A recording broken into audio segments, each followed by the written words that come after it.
Yo, what's up, YouTube?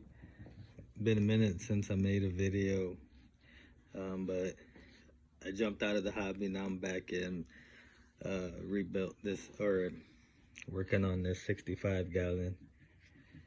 So today I just wanted to talk about building a sump. So I was doing research, couldn't find a lot of information. Or you can find basic information, but I wanted to maybe spit some a little bit of thinking behind making your sump.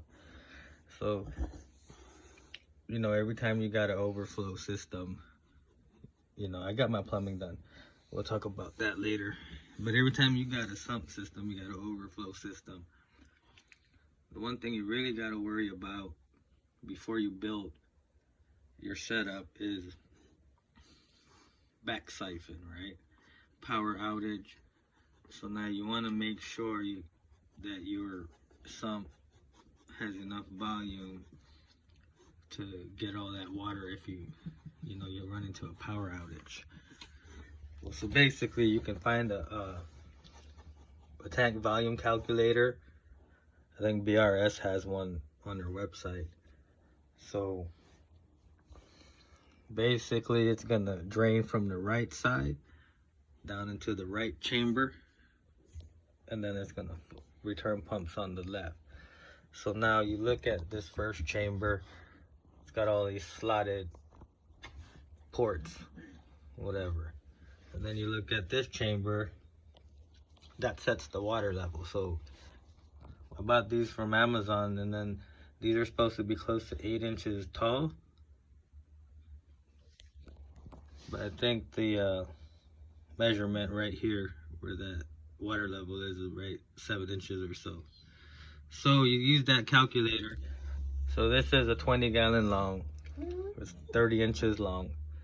It's 12 inches front to back, and then 12 inches top to bottom. But what you do is, what I did was I calculated 7 inches just to be safe. So from this side of the tank to this is what's gonna set your water level, because this is the only side that's gonna hold the water, basically, because you see water just gonna pass through there. So you take this is about 20 inches, and then from top to water level would be, we'll just set it at 8. So it's a 20 by 8, and then front to back 12. And then my calculator said it's roughly 8 gallons, and this is a 20 gallon. But I'd rather round it up to 10, so then you're using half of the volume. And so if you get a power outage, you have 10 gallons left over, right? You got 10 gallons that this sump can hold if you get a power outage. And so when I get this build running, I'm gonna run you through how I figure out the main tank volume. Now, I already did a lot of testing, not with water, just calculation testing. And I believe it'll only backflow about, or reverse siphon about, a gallon or 2. That's it. If I did my calculations correct, it's just doing a lot of brainstorming. So I hope you like this video. I'm just gonna, I'm gonna make a few videos from here on out on this process. Like I said, I already got my plumbing. I got quick disconnects right here, so I can remove the sump if I need to.